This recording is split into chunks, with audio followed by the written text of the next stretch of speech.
You know that exact moment when the floor beneath you doesn't just crack, it disintegrates. And you're falling through space with nothing to grab but the cold, creeping realization that your entire life has been a beautifully staged lie. That moment when the air leaves your lungs in a rush, and your heart pounds so violently you can hear it thundering in your temples. And every single memory you've ever cherished suddenly curdles into something unrecognizable, something poisoned at the root. That was me. 9:47 p.m. on a humid, suffocating Friday night in Nashville, Tennessee, standing in the middle of my own living room, surrounded by stacks of wedding magazines and fabric swatches, holding my fiancé's phone like it was a live grenade with the pin already pulled, and the countdown silently ticking. My name is Danielle Brooks. I'm 43 years old, a nationally recognized event planner who has orchestrated flawless galas for country music royalty, Fortune 500 CEOs, and political fundraisers that made the evening news. My firm, Brooks Signature Events, had been built from nothing, from a folding table in a one-bedroom apartment on Music Row into one of the most respected names in the Southeast. I was known for my meticulous attention to detail, my ability to predict and prevent disaster before it even thought about happening, and my unshakable belief that a well-planned event could change someone's life. For 3 years, I had been engaged to Marcus Webb, a rising star architect whose sleek, modern designs were quietly reshaping the Nashville skyline. We were supposed to get married in exactly 8 weeks. The save-the-dates had been sent out months ago, little letterpress cards on heavy cream stock that I'd designed myself. The venue, a breathtakingly restored antebellum mansion in Franklin with a 200-year-old oak tree at the center of the garden, was booked and fully paid. My dress, a custom Vera Wang with hand-stitched lace and a train that cascaded like a waterfall, was hanging in a protective garment bag in the guest room closet. Waiting, 200 guests, a 12-piece band that specialized in Motown and soul, a 5-tier red velvet cake from a baker who had been featured on Food Network 3 times. I had planned every single detail with the precision of a military strategist, leaving nothing to chance. I had poured my entire savings, my hard-won professional reputation, and every fiber of my heart into creating what I believed would be the perfect wedding, a day that would finally, at long last, validate all the years I'd spent alone, building a career, waiting for the right man to walk into my life. Marcus was that man, or so I had believed with every cell in my body. He was tall, broad-shouldered, with salt and pepper hair that made him look distinguished rather than old, and a smile that could disarm a tense boardroom in seconds. When he walked into my office 6 years ago to discuss a venue for his architecture firm's anniversary party, I felt the floor physically tilt beneath me. He was charming without being slick, confident without being arrogant, emotionally intelligent in a way that felt almost too good to be true. He remembered the names of my assistants, asked about my mother's health, and sent a handwritten thank you note after our first meeting. I was smitten.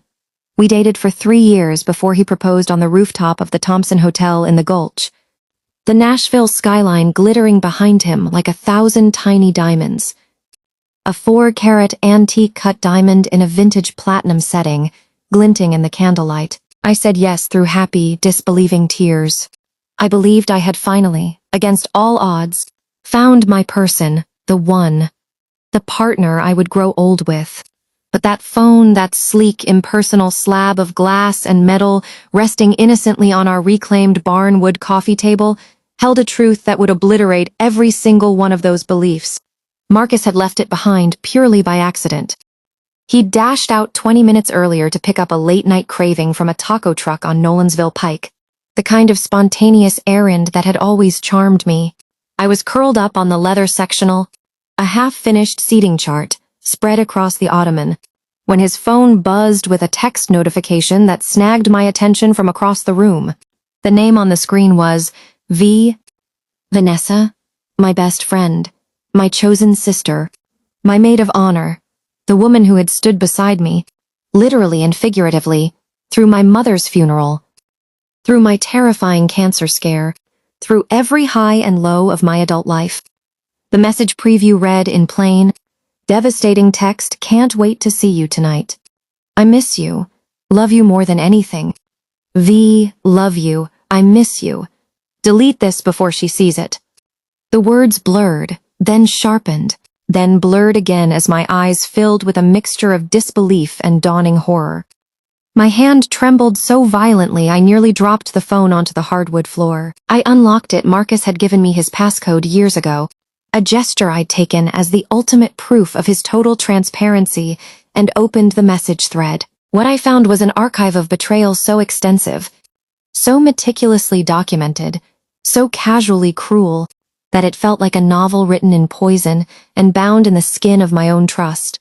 Hundreds of messages spanning back 4 years. 4 years of our 5-year relationship.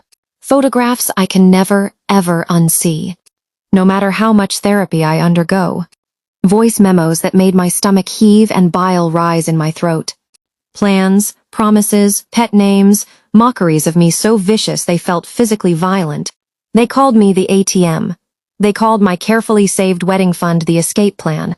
They had been systematically siphoning money from a joint savings account I'd set up exclusively for the wedding, funneling it in small, untraceable increments into a private account Vanessa had opened under a fake name at a small credit union in Murfreesboro. They had booked international flights to Costa Rica using those fake names, a one-way trip scheduled for the day after our wedding. They had drafted resignation letters from their jobs, dated and ready to send. They had planned to vanish into the Central American jungle with over $200,000 of my money, leaving me standing at the altar in my custom Vera Wang, humiliated, bankrupt, emotionally destroyed, and utterly alone. I sank onto the cool leather sofa, Marcus's phone still clutched in my white-knuckled hand, the room spinning around me as if the entire house had been picked up and set adrift. I could hear the grandfather clock in the hallway ticking, each measured second a hammer blow against my sternum.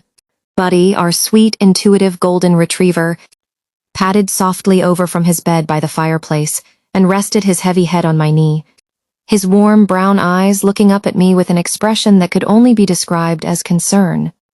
I couldn't cry. The tears simply wouldn't come. What came instead was a cold, crystallizing, almost preternaturally calm rage that spread through my veins like liquid nitrogen, freezing every warm memory, every loving thought, every hope I'd ever harbored into something hard and sharp and unbreakable. Vanessa Carmichael, my best friend since freshman year at the University of Georgia.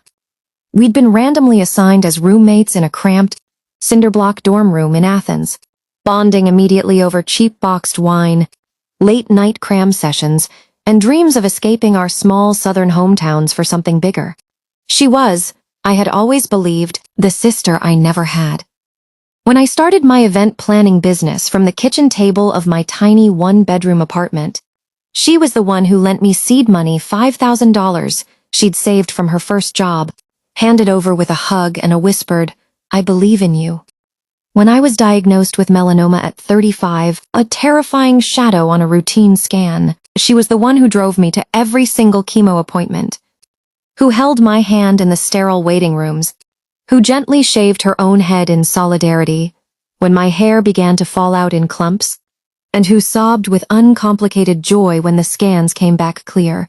She was supposed to stand beside me on the most important day of my entire life. She was supposed to hold my bouquet of garden roses and peonies, to fix my train before I walked down the aisle, to give a heartfelt toast that would make everyone cry. Instead, she was plotting with clinical, methodical precision to burn my life to the ground and dance in the ashes with my fiancé. I didn't confront them right away. I couldn't. I'm an event planner. My entire professional existence is built on the ability to anticipate problems before they surface, to control every variable with quiet competence, to never ever let the client see the chaos roiling behind the flawless curtain. So I did what I do best, the only thing I knew how to do in that moment of shattering I planned.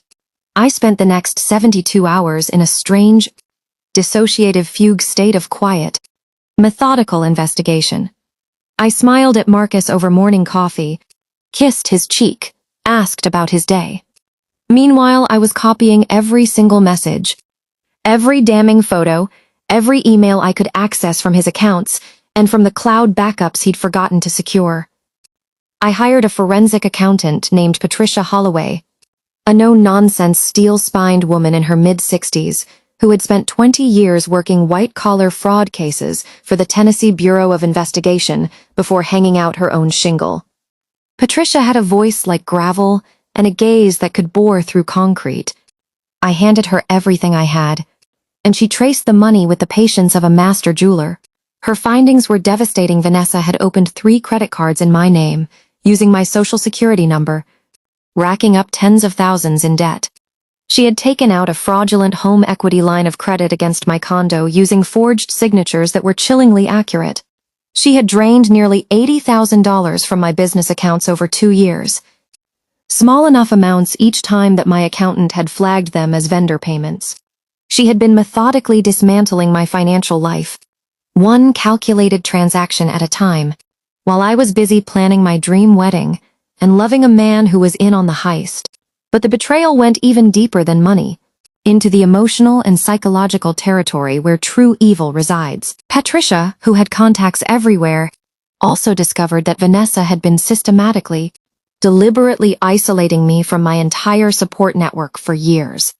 She had told mutual friends in whispered, confidential conversations that I was unstable, that I was abusing prescription medication I never even took, that I had been verbally abusive and manipulative toward her for years. She had fabricated a sprawling, internally consistent narrative in which I was the volatile villain and she was the long-suffering, patient friend just trying to help.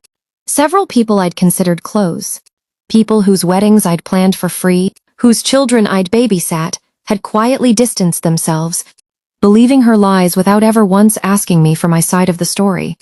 I hadn't noticed the growing coldness because I was too busy working 80-hour weeks, pouring every spare moment into wedding planning and trusting that my friendships were solid.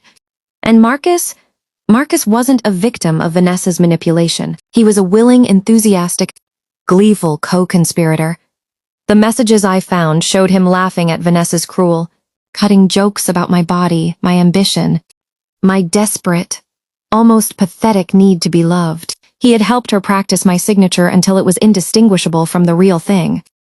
He had provided her with copies of my tax returns, my social security card, the combination to my mother's antique jewelry safe. He had been living a double life so complete, so seamless, so utterly devoid of guilt or hesitation, that I sometimes wondered, staring at the ceiling at 3 a.m., my mind reeling if the kind, gentle man I'd fallen in love with had ever actually existed at all, or if he was simply a mask that had finally slipped. Armed with a dossier that would make a district attorney weep with professional joy, I contacted the Metropolitan Nashville Police Department's Fraud and Financial Crimes Division. I sat across from Detective Elena Vasquez, a sharp-eyed, buzz-cut woman in her 40s with a reputation for being absolutely relentless in prosecuting financial predators. And I laid out the evidence with a calm I did not feel. Photographs, timelines, bank statements with transactions highlighted in fluorescent yellow, the voice memos where Vanessa's voice, so familiar and so utterly alien, said word for word with a casual, laughing lilt, "Once we drain the account, she'll have nothing. She'll be a cautionary tale. And we'll be on a beach in Tamarindo, sipping margaritas, while she's crying into her overpriced wedding cake." Detective Vasquez leaned back in her worn office chair, let out a long, low whistle, and fixed me with a look of something approaching awe. "Ms. Brooks," she said, her voice flat and serious, "I have seen a lot of ugly in this job. A lot, but this is genuinely next level. We're going to move fast. These 2 are going down." The arrests happened simultaneously. 6 days later, in a beautifully coordinated operation that I watched from an unmarked police cruiser, like a scene from a movie I never wanted to star in. Marcus was taken into custody at his architectural firm's gleaming office in the Gulch, handcuffed in front of his entire stunned team, his reputation shattering in real time. Vanessa was arrested at the bridal salon on West End Avenue, where she'd been pretending with an Oscar-worthy performance to help me choose floral arrangements. Her hands were literally full of pink peony samples when the officers approached. The irony was almost too perfect. The kind of detail you'd dismiss as unbelievable in a novel. I was there when they led Vanessa out in handcuffs, the afternoon sunlight glinting coldly off the chrome of the police cruiser.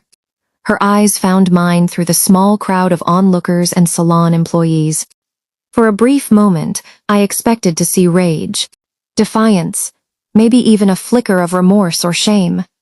Instead, I saw pure, undiluted, unadulterated hatred, a venom so concentrated it felt like a physical force. She didn't yell or curse or make a scene. She simply smiled, a thin, reptilian, unnerving expression that said, "Clear as words, this isn't over." But it was over. The trial at the Davidson County Criminal Court lasted 3 grueling weeks and made local headlines every single day. The prosecution, led by a brilliant young assistant DA named Michael Chen, presented a mountain of irrefutable evidence, the text messages projected onto a massive screen for the jury to read, the fake credit card applications with my forged signature, the wire transfer records, the one-way plane tickets to Costa Rica printed and found in Vanessa's apartment. The defense tried, desperately, to paint Vanessa as a lovesick, vulnerable woman who had been manipulated and led astray by a charismatic, predatory man. But her own words on those voice memos, cold, calculating, gleefully malicious, utterly devoid of any remorse, destroyed that narrative beyond repair. Marcus, facing a potential 20-year sentence and finally, belatedly understanding the gravity of his choices, flipped on Vanessa in exchange for a reduced charge.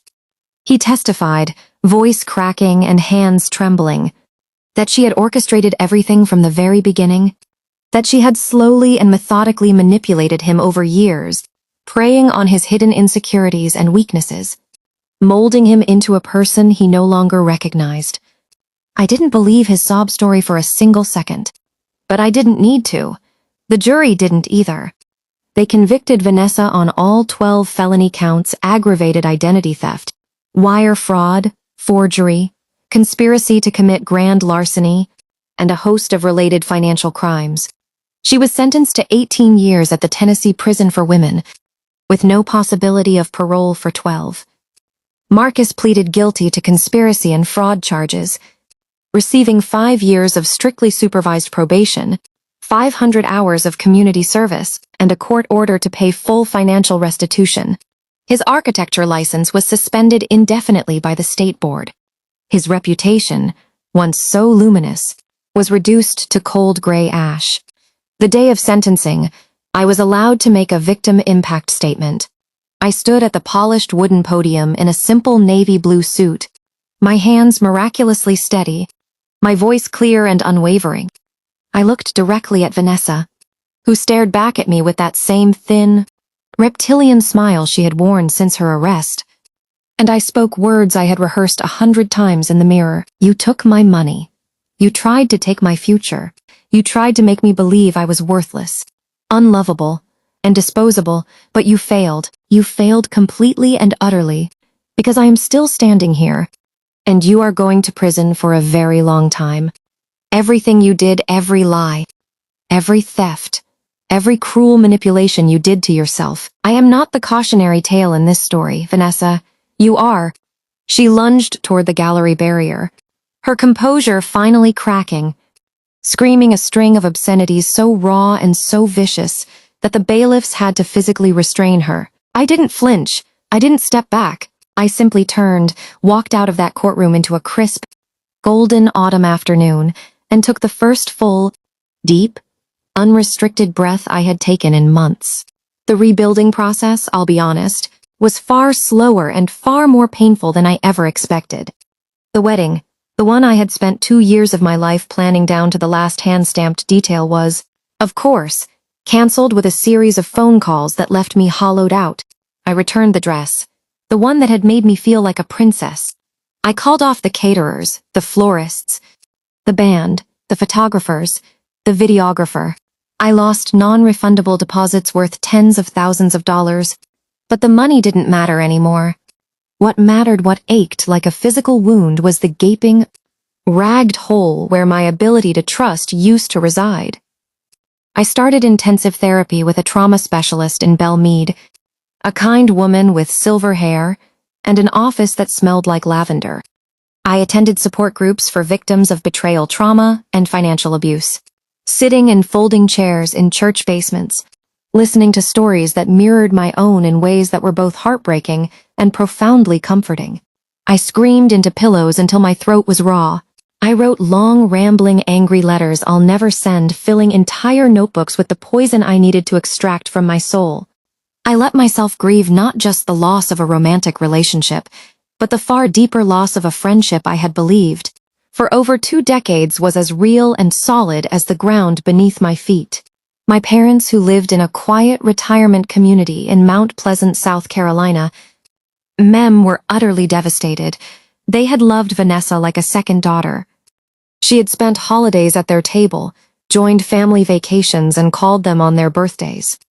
My father, a retired Marine Corps colonel who was famously stoic and rarely showed emotion beyond a gruff nod, wept openly on the phone when I told him the full, unvarnished story. "I should have seen it," he kept saying, his voice breaking. "I should have protected you. Danny, that's my job. I failed." I told him as gently as I could that nobody could have seen it. That's the insidious, horrifying nature of true sociopaths. They wear masks so convincing, so carefully crafted, that you don't even know there's a monster lurking underneath until it's far, far too late. Slowly, almost imperceptibly at first, I began to rebuild. I threw myself back into my event planning business with a new, fiercely personal mission to create experiences that celebrated resilience, that honored hard-won truth, that brought people together in spaces free from pretense and performance. I launched a nonprofit initiative called Second Chapter Events, offering completely pro bono wedding planning services to survivors of domestic violence, widows and widowers remarrying, and couples who were courageously rebuilding their lives after profound tragedy. It became my purpose, my quiet redemption, my way of turning the poison that had nearly killed me into medicine that could heal others. 8 months after the trial ended, I met someone. I wasn't looking. I had in fact sworn off romance entirely. But life, in its stubborn and unpredictable way, had other plans. His name was Dr. Thomas Hartfield, a pediatric oncologist at Vanderbilt University Medical Center who had dedicated his entire life to saving children. We were introduced at a charity gala I had organized for the Children's Hospital, an event that raised over $500,000. He was 46, quietly handsome, recently divorced, with kind, crinkly eyes and a gentle, rumbling laugh that made me feel instantly, inexplicably at ease. He wasn't flashy or ostentatious or full of grand romantic gestures. He drove a 10-year-old Subaru with a cracked bumper and spent his free weekends volunteering at a free clinic in East Nashville. He asked me out 3 separate times, gently and without pressure, before I finally said yes, because I was absolutely terrified of letting anyone close to my heart again. But Thomas was patient in a way that felt almost miraculous. He never pushed. He never demanded. He simply showed up, consistently and quietly and reliably, until my walls, brick by painstaking brick, began to lower. We dated for 2 wonderful, slow, healing years. I met his daughter, a bright, curious 12-year-old named Lily who loved horses, messy science experiments, and bad puns. He flew to South Carolina and spent a slightly awkward but ultimately lovely weekend meeting my parents, who adored him immediately. We took a long, meandering road trip through the Blue Ridge Mountains, just the 2 of us, windows down and music playing, and somewhere on a winding, sun-dappled road near Asheville. I realized with a start that I wasn't afraid anymore. I wasn't waiting for the other shoe to drop, wasn't scanning for hidden cameras or secret messages. I was just happy. Genuinely, unguardedly, uncomplicatedly happy. We got married on a warm, perfect June evening at a family-run vineyard in the rolling green hills outside Chattanooga.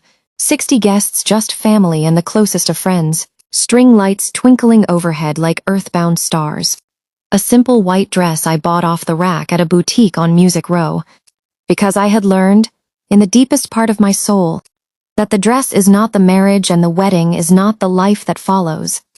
I walked down the grassy aisle on my own 2 steady feet, holding a wild, beautiful bouquet of sunflowers and lavender, my eyes locked on Thomas's. When I reached the altar, he leaned close and whispered, so quietly only I could hear, "You are the bravest person I have ever met."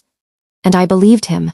Today, 5 years after that shattering night, when my world imploded at 9:47 p.m., I sit on the wide back porch of our home in the Belmont-Hillsborough neighborhood, a lovingly restored 1920s craftsman bungalow with a wraparound porch, and a garden overflowing with blue hydrangeas. Lily, now a brilliant 17-year-old who is already applying to pre-med programs, is upstairs doing her homework. Thomas is in the kitchen, humming off-key, making his famous spicy jambalaya that fills the whole house with warmth. Buddy, now 10 years old and grayer around his sweet muzzle, but still convinced he's a lapdog, dozes contentedly at my feet. My event planning business has grown into one of the most respected firms in the entire Southeast, with a team of 12 incredibly talented employees and a client list that includes Grammy Award winners and major national corporations. Second Chapter Events has quietly expanded into 3 neighboring states, helping hundreds of survivors reclaim their stories and rewrite their futures. Vanessa is still in prison, her release date a distant speck on the horizon. She'll be eligible for parole in a few years, but given her documented behavior during incarceration, multiple serious disciplinary infractions, including a disturbing attempt to solicit a fellow inmate to contact me on the outside, she may not receive it. She writes me letters sometimes, long, rambling, unhinged diatribes that blame me for every single misfortune that has ever befallen her. I don't read them anymore. My therapist says that's not just a boundary. It's an act of self-preservation, and she's proud of me for holding it. Marcus completed his probation without incident. He moved away to a small, quiet town in West Virginia, changed careers entirely, and reportedly works as a Finnish carpenter now, building cabinets and furniture. I received a letter from him once. About 2 years ago, a genuine, heartfelt apology, not asking for forgiveness or a second chance, but simply and humbly acknowledging the profound damage he had caused. I didn't respond, and I probably never will, but I didn't throw the letter away either. I keep it in a small drawer in my nightstand.